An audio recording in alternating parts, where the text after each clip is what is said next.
Bismillahirrahmanirrahim. I am Dr. Khatar working as chest specialist and medical specialist in Burewala as well as in Chijotni. YouTube पे एक comments में एक हमारे दोस्त ने कमेंट किए थे कि एज़मा का कोई उसने कहा था कि एलर्जी का कोई इलाज ही नहीं है तो फिर एज़मा कैसे ठीक होगा, ये उनका क्वेश्चन था। तो इसमें मैं इसलिए प्रॉपर इन डिटेल बात करना चाहूँगा कि मेजॉरिटी का ये ख्याल है और उसमें जो इम्पॉर्टेंट बात है, ये ख्याल गलत ख्याल है जो मैं आपको बड़ा टेक्निकल तरीके से बात कर रहा हूँ और इंशाल्लाह एविडेंस बेस होगी और आप इससे कायल भी होंगे। अगर ना हो तो उसके लिए मैं हाज़िर हूँ ऑनलाइन या किसी हिसाब से भी। अब इसमें उन्होंने दो बातें की हैं कि एक तो एलर्जी, दूसरा एज़मा। एलर्जी का कोई इलाज नहीं है। मैं बता सबसे पहले एलर्जी क्या होती है, आम बंदे के समझने के लिए इसको थोड़ा समझाना चाहूँगा आम लफ्ज़ों में। एलर्जी आप ऐसे समझें कि आप हाइपर सेंसिटिव हैं माहौल से। फॉर एग्जाम्पल कि आपका जो इम्यून सिस्टम है, जो आपका आसाबी निज़ाम है, वो जो बाहर की चीज़ें हैं, जो एक रूटीन है, उस रूटीन से ज़्यादा रिस्पॉन्ड करता है। फॉर एग्जाम्पल अगर 1% में मोटी सी बात करें, 1% रिस्पॉन्ड करना चाहिए ठंडी हवा। अगर ठंडी आ गई, थोड़ी सी इरिटेशन हो जाती है या कोई डस्ट आ गई, थोड़ा सा प्रॉब्लम होता है, उसको हमारा जो सिस्टम है वो कोई किसी में 20%, किसी में 30, यानी 20 टाइम्स ज़्यादा, 30 टाइम्स ज़्यादा, 100 टाइम्स ज़्यादा रिस्पॉन्ड करता है। उसको एक हमला समझते हैं। आम लफ्ज़ में आप समझें कि किसी बैक्टीरिया ने या किसी चीज़ ने बॉडी पे हमला कर दिया और उसके रिएक्शन में वो एक रिएक्शन शो करता है। तो दूसरे लफ्ज़ों में आप इस तरह कहें कि ये आपकी बॉडी आपके खिलाफ काम करती है। एलर्जी का मतलब है कि हाइपर सेंसिटिव हो जाती है। अच्छा, अब ये तो एलर्जी के लिए। अब एज़मा क्या होता है? आम लफ्ज़ों में अगर मैं बात करूं तो एज़मा होता है एक एपिसोडिक डिजीज़ का नाम। कि फॉर एग्जांपल एज़मा यही है ना कि जब आपको कोई ट्रिगर आया, मट्टी, धुआं, सर्दी का मौसम, कोई गला शला ख़राब हुआ, थोड़ा खांसी में हुई, थोड़ा सांस हुआ, फिर ठीक हो गया, फिर दोबारा आया, फिर प्रॉब्लम हुआ, फिर ठीक होगा। अब ये साल के बाद भी हो सकता है, ये दूसरे महीने भी हो सकता है, ये छठे महीने भी हो सकता है, ये दूसरे दिन भी हो सकता है। ये पर्सन वेरी करता है। अब इसमें अगली बात है कि इसका इलाज नहीं है, ये उनका क्वेश्चन था। मैं इसमें बताऊंगा, मैं ये कह रहा हूं कि इसका इलाज है। तो ये दो डिफरेंट एंगल्स हैं। तो सबसे पहले मैं इन दोनों एंगल्स पे डिफरेंट वे से बात करूंगा। सबसे पहले मैं बात करूंगा कि एलर्जी का इलाज कैसे है इसका, या एज़मा का, या सांस की नालियों का जो प्रॉब्लम है, दमे का है, इसका बिल्कुल बेहतरीन तरीके से इलाज है। ये आप सुन लें, मैं आपको ये टेक्निकल तरीके से बताऊंगा कि इसका इलाज कैसे है। सबसे पहले आप ख्याल करें कि एज़मा को नंबर 1 तो डायग्नोज करना है टाइमली। ये इंपॉर्टेंट बात, सबसे इंपॉर्टेंट बात है कि अगर उसमें किसी हद तक उनकी बात में वजन है, अगर इसको प्रॉपर डायग्नोज नहीं करें तो वो लटक जाता है, कॉम्प्लिकेट हो जाता है, तो फिर इसका कोई इलाज नहीं। वो मैं आपको अलग से समझाऊंगा। सबसे पहली बात है कि इसको डायग्नोज करना है, टाइमली डायग्नोज करना है, वक्त पे डायग्नोज करना है। अगर उसमें आपके किसी भी सराउंडिंग में आपको या किसी भी बंदे को इस तरह की लामतें हैं, लाइक कभी कभी खांसी हो जाना, कभी हो जाना, ठीक हो जाना, हो जाना। अब इसमें है कि सालाना 1-2 दफ़ा इट्स ओके, वो इन्फेक्शन गले को तो उसको हम इसमें नहीं करेंगे। यानी 1-2 माह के बाद, 3-4 माह के बाद खांसी हो जाना, या सांस का रुक जाना, या घुटन होना, या दबाव होना, या पट्ठों में दर्द। मोस्टली पेशेंट कहते हैं हमारे पट्ठों में, इनका कोई मसला नहीं, पट्ठों में दर्द या सीने में दर्द का रहना, या नज़ला ज़ुकाम, गले में खराश, केरा पूरा, ठीक है, छींकें आना, तो ये सारी एलर्जी की अलामतें हैं। अब सालाना 1-2 दफ़ा हो, नो प्रॉब्लम।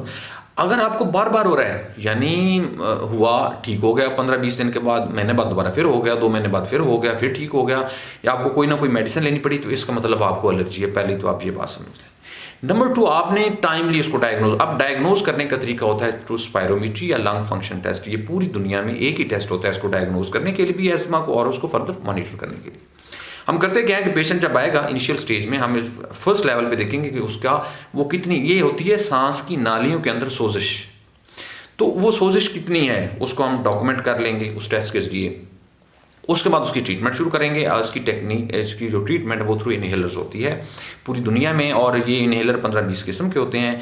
फिर मुख्तलिफ इनहेलर में मुख्तलिफ डोज होती है। अब उसमें तरीक़ाकार ये होता है कि शुरू में क्या प्रॉब्लम था, थ्रू स्पायरोमीट्री पता चला, फिर हमने उसकी ट्रीटमेंट शुरू की। फ़र्क 2 से 3 दिनों में, 1 हफ्ते में फिट फाट हो जाएगा पेशेंट। अब इसमें क्या करते हैं, 90%, ये मेरा अपना पर्सनल एक्सपीरियंस है, 90% मेडिसिन छोड़ देते हैं। बाकी मैं ठीक ठाक हूँ, मुझे क्या ज़रूरत है मेडिसिन इस्तेमाल करने की। तो फिर उसको साल के बाद, 6 महीने के बाद, 2 महीने के बाद, उसकी शिद्दत पर डिपेंड करता है, दोबारा फिर मसला हो जाएगा। अब वो आके कहेगा डॉक्टर साहब मैं तो ठीक हो गया, दोबारा क्यों हो गया? तो इसमें आप ये समझ लें कि वो ठीक नहीं था। जब हमने मैं अपने पेशेंट को बताता हूँ कि हमने स्पायरोमीट्री की, उसमें ख़ास वैल्यूज़ हैं कि हमने इस वैल्यू तक लेके जाना है। अलामती तौर पर कंट्रोल 2-3 दिनों में हो जाएगा, उसका मतलब ये नहीं कि आप ठीक हो गए। ठीक आप तब होंगे जब अंदर से वो टेस्ट ठीक होगा। अब उसका तरीक़ाकार जो WHO की गाइडलाइंस हैं कि आप बेसलाइन पे करेंगे शुरू में जब पेशेंट आएगा, और उसके बाद 3 माह के बाद रिपीट करेंगे, उसके बाद फिर 3 माह के बाद रिपीट करेंगे। जब तक वो सांस की नालियों की वैल्यूज़ ठीक नहीं होती, वो यूजुअली आम लफ्ज़ों में बात की आम बंदे के लिए तो 100% तक हमारे जो फेफड़े वो काम करते हैं, यानी 100% फंक्शनल होते हैं। तो अगर आपको उसमें फॉर एग्जाम्पल 20 था, 30 था, 50 था, जितना भी था, उसमें था फर्स्ट लेवल पे टेस्ट में, उसके बाद हमने ट्रीटमेंट शुरू किया, आप ठीक हो गए 2-4 दिन में अलामती तौर पे, तो आपने कहा मैं ठीक हो, छोड़ दिया, लेकिन वो सोजिश तो मौजूद थी, फिर आपको दोबारा सिलसिला शुरू हो गया। जो मैं बात कर रहा हूँ ट्रीटमेंट की कि आपने मेडिसिन नहीं छोड़नी, उसको फिर हम एक वर्ड यूज़ करते हैं step up therapy, step down therapy, ये WHO की गाइडलाइंस में है। स्टेप डाउन का मतलब ये है कि जैसे 1 हफ्ते के बाद आप थोड़े बेहतर होंगे, आपकी मेडिसिन थोड़ी कर दी जाएगी, फिर महीने के बाद उसको शॉर्ट करेंगे, मेडिसिन को शॉर्ट करते जाएंगे, आप अलामती तौर पर कंट्रोल होंगे, मेडिसिन बंद नहीं करेंगे। जब वो टेस्ट ठीक हो जाएगा, 3-3 माह में करते हैं, तो उसके बाद हम बंद कर देंगे। इसमें एक और मिसअंडरस्टैंडिंग, मेरे अपने पेशेंट बहुत सारे वो कहते हैं डॉक्टर साहब तुसी तो 3 महीने तक कोर्स किया, क्या सीते, फिर दोबारा मसला हो गया। तो अब वो समझ लें कि मैंने 3 माह का मतलब ये टेस्ट करेंगे, मैं ये कहता हूँ कोर्स नहीं कहता। अब उसमें 3 माह के बाद हम वो टेस्ट रिपीट करते हैं, उसमें वैल्यूज़ को चेक करते हैं, अगर ठीक होते हैं फिर तो छोड़ देंगे, फिर तो कोई ज़रूरत नहीं। अगर वो नॉर्मल वैल्यूज़ नहीं है तो इसका मतलब आपका प्रॉब्लम अभी है, उसमें हम डोज कम करेंगे इनहेलर की, लेकिन मेडिसिन बंद नहीं करेंगे, तो उसको ऐसे कम करेंगे, और जब वो वैल्यूज ठीक हो जाएंगे फिर बंद कर देंगे। तो अब ये क्या है, इसके एक स्टैंडर्ड तरीका कार इलाज का। जब वो ठीक हो जाए तो फिर आप इंशाल्लाह ठीक रहेंगे। अगर आपका वो टेस्ट ठीक हो जाता है, उसके बाद मेजॉरिटी में 80-90% लोग ठीक रहते हैं। इतना हो सकता है कि जिस तरह सीज़न, चूंकि आप एलर्जिक तो हैं इन्वायरमेंट से, कि सीज़न में जिस तरह आंधी का सीज़न आया, थ्रेशर्स का सीज़न आया, थोड़ा बहुत ज़्यादा नहीं होगा। जिस तरह किसी को 6 माह के बाद बुखार होता है, 2-4 दिन पैराडाल लेता ठीक हो जाता है, ऐसे ही उनको 2-4 दिन के लिए मेडिसिन यूज़ करेंगे और ठीक हो जाएंगे और सिलसिला ठीक होगा। अच्छा, ये अब प्रॉपर इलाज है जिसमें हम इलाज शुरू करते हैं और उसके बाद उसको बंद भी कर देते हैं। लंबा चौड़ा नहीं, 5-7 माह आमतौर पर रूटीन में, अगर ज़्यादा है तो ज़्यादा टाइम लग सकता है, लेकिन उस टेस्ट को हमने ठीक करना है। तो ये इसका प्रॉपर इलाज है और बेहतरीन है और हो सकता है, और हम कर रहे हैं। अगर किसी को डाउट है तो मोस्ट वेलकम, तशरीफ़ लाए क्लिनिक पे, या ऑनलाइन हम चेक कर रहे हैं, ऑनलाइन नंबर नीचे आ रहे होंगे, उस पर आप कॉन्टैक्ट करें, तो इंशाल्लाह आपको चेक भी करेंगे, आपका ठीक भी करेंगे इंशाल्लाह। दूसरे लेवल पे बात करूं, जो उन्होंने कहा है जी इसका इलाज नहीं, अब वो किसी हद तक उनकी बात ठीक है इस कॉन्टेक्स्ट में कि आपको फॉर एग्जांपल सांस का मसला या एज़मा था या खांसी थी, अब होता ही है कभी कभी, हो गया ठीक हो गया, हो गया ठीक हो गया, सालाना यूजली होता है 2 माह 3 माह उसके बाद।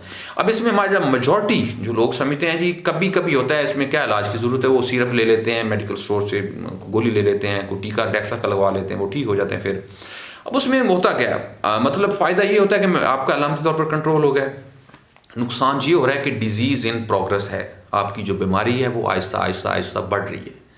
अब वो बढ़ते बढ़ते क्या होता है, पहले अलामतें कभी कभी होती हैं साल के बाद, फिर 8 माह के बाद आती हैं, फिर 6 माह के बाद हुआ, फिर हो गया, फिर 2 माह के बाद हो गया।